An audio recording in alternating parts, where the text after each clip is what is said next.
Java স্পেরোকে অনেকেই Finch জাতীয় পাখি বলে ভুল করেন। আসলে এরা স্পেরো জাতীয় পরিবারের পাখি। জাভা স্পেরোর খাবার অন্যান্য পাখির মতোই জাভা স্পেরো কাঁকড়যুক্ত খাবারের মধ্যে যেমন ধান সবথেকে এর প্রিয় খাবার বলা হয়। এই খাবারের সাথে সাথে খুব বেশি পরিমাণে ব্ল্যাক সিড লাগে। ভেজানো চিড়ের সাথে বা ভাতের সাথে সিদ্ধ ডিম দিলে পাখির স্বাস্থ্যের দিক থেকে ভালো থাকে।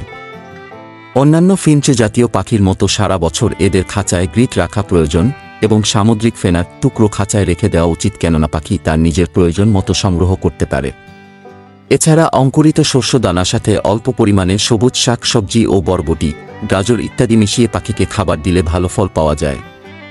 প্রজনন জাভা পাখিকে বড় খাঁচায় একসঙ্গে রেখে একজোড়া করে প্রজনন করানো হয় বদ্রিকা পাখির মতো, অর্থাৎ কলোনি ব্রিড করা যায়।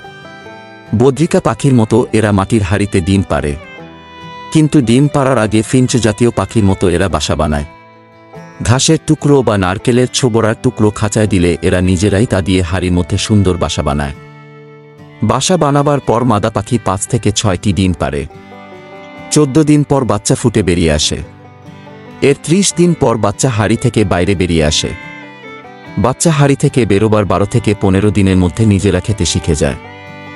জাভা স্পেরোকে 8 থেকে 9 বছর পর্যন্ত বেঁচে থাকতে এবং 5 থেকে 6 বছর পর্যন্ত প্রজনন করতে দেখা গেছে।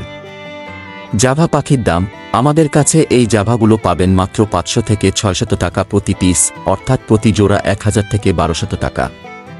নিতে চাইলে কমেন্ট বক্সে অথবা ফেসবুক পেজে যোগাযোগ করুন।